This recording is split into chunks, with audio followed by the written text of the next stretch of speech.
معاك انجليش ومعاك الماني، لو جيت هنا هتشتغل بكام؟ السؤال ده انا اتسالته اكتر من مره قبل كده. بص، هو انا سالت لو انا معايا الماني هشتغل بكام. انا سالت ناس معينه، سالت زمايلها ووضح لي ان هو في بيشتغلوا ب 5000 درهم، بس المكان اللي هم شغالين فيه هو اللي بيشيل المواصلات وشايل الاكل وشايل السكن. تمام. في اماكن تانية بتدي اقل، بس انا الكلام ده مش متاكد منه. انت اللي مطلوب منك حاجه واحده.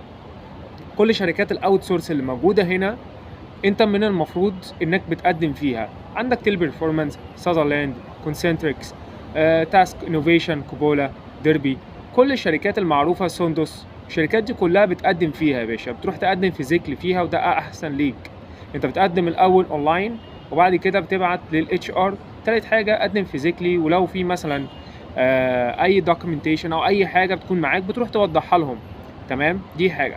الحاجه اللي بعد كده بتقبض كام وما تقبضش كام. خلي بالك، هما هنا بيلعبوا على نقط جامده قوي، اللي هي انت معاك كام سنه خبره في البلد.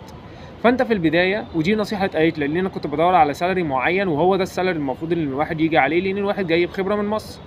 يعني الحمد لله مستواي الانجليزي مش هقول ان انا جامد جدا، بس الحمد لله مستواي كويس، واشتغلت في اماكن كويسه جدا في بلدي. فهنا بيقول لك انت هنا بالنسبه لي فريش. انا لو جايبك هنا فجايبك عشان انا مش هعلمك، انت لازم تجي لي طازه طازه، يعني انت جاي لي متعلم جاهز.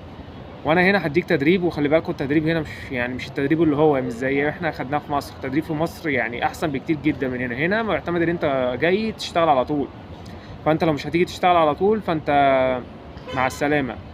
وعلى فكره دي من ضمن الحاجات الصعبه جنب المنافسه. فانت يا باشا انت عليك انك بتقدم. تقبض كام ما تقبضش كام، اول حاجه يعني حسب المكان اللي انت بتقدم فيه. في ناس ممكن تشتغل بنص المرتب اللي انت هتقبضه، في ناس تانية بتشتغل زيك واكتر وبتقبض اقل منك، على حسب المكان اللي انت بتقدم فيه. ده كله بيعتمد على حاجه واحده وقلتها لكم قبل كده، انك بتدور صح. بدور صح ازاي؟ اول حاجه المكان اللي انا هقدم فيه، لان انت لسه جاي البلد قريب، الاقامه. ما تخليش حد يعطلك ويقول لك ماشي استنى ومش تستناش والكلام دوت. سيبك، عشان هنا في حاجات كتير قوي مش هتعجبك لو جيت. زي شركات معينه بتقعد تعمل ديلي للاقامه، تيجي قبل ما انت اقامتك تخلص ويقول لك مع السلامه. يبقى كده استفاد بعدد الايام بتاعتك، لان انت ما عملكش اقامه. فانت المكان الصح هو اللي هيعملك اقامه من اول ما بتدخل عنده وبتمضي معاه العقد، وبعد كده بتمضي عقد العمل والعمال. بعد كده انت بتبتدي في اجراءات الاقامه بتاعتك. دي حاجه. الحاجه التانيه، ايا كان السالري اللي انت هتقبضه، حط في دماغك حاجه واحده. الكلام ده اتقال لي كتير قوي. اقل حاجه سنه خبره. لو بتشتغل بمرتب مش عاجبك او مكفي دوبك مصاريفك، فانت قدر اول سنه اكنها مش موجوده.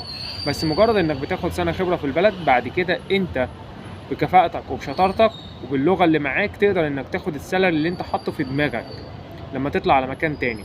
لان اولا انت معاك لغه، انت بتتكلم عربي وبتتكلم انجليش، وممكن تتكلم لغه ثالثه زي الالماني او الايطالي او الفرنساوي، ومفيش حاجه اسمها لغه اهم من لغه. انت بتبحث وبتدور من بلدك وتشوف الاهم ايه وبتبتدي فيه. انا عن في رايي مفيش حاجه اسمها حاجه اهم من حاجه. انا شايف ان اللغه اللي انت بتحبها هي اللي تكمل فيها. الحاجه الثالثه ودي مهمه برضو، انت لو خدت خبره البلد وطورت من نفسك وبنيت علاقات كويسه هتقدر انك تنجح.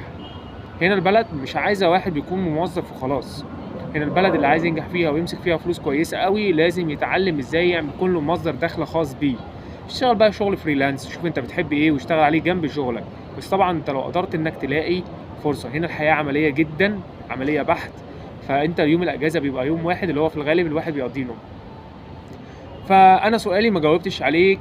لا، انا بقول لك يعني التفاصيل اللي موجوده، لكن انا ما ينفعش ان انا اقول لك اصل انت هتقبض 5، انت هتقبض 7، انت هتقبض 12. طب وبعدين؟ ما انت ممكن تكون كول سنتر عربي تمام وبتقبض 8. يعني انا في ناس بتشتغل هنا في اماكن معينه، سمعت ان هم بيقبضوا مبالغ كبيره قوي. يا جماعه ده احنا شغالين انجليش، شغالين عربي وانجليش، احنا بناخد مرتبات قليله قوي. طب ليه؟ قال لك اصل معلش، اصل هم في عندهم سنين خبره هنا في البلد، بجانب ان هم مثلا اما قدموا في اماكن معينه. فانت شطارتك بقى انك تيجي البلد تبتدي تبني علاقات، تبقى عارف المكان ده انا لو اشتغلت فيه هشتغل هنا ب3، وفي نفس المكان هشتغل فيه عن طريق شركه تانية هشتغل فيه ب5 او ب4.5. فانت هنا لما بتيجي تسال وتتعلم وتتدرب و الى اخره وتاخد خبره البلد، ما هي دي بقى الميزه. بتبقى عارف بعد كده هتحط رجلك في انه مكان. اوفر اول ايا كان المرتب اللي انت هتبتدي بيه، المهم انك تبتدي، لان هنا المنافسه عاليه. كان معاكم احمد موسى. لايك، سبسكرايب، شير. ابعت الفيديو لصاحبك اللي جاي لمرات اللايك. سلام.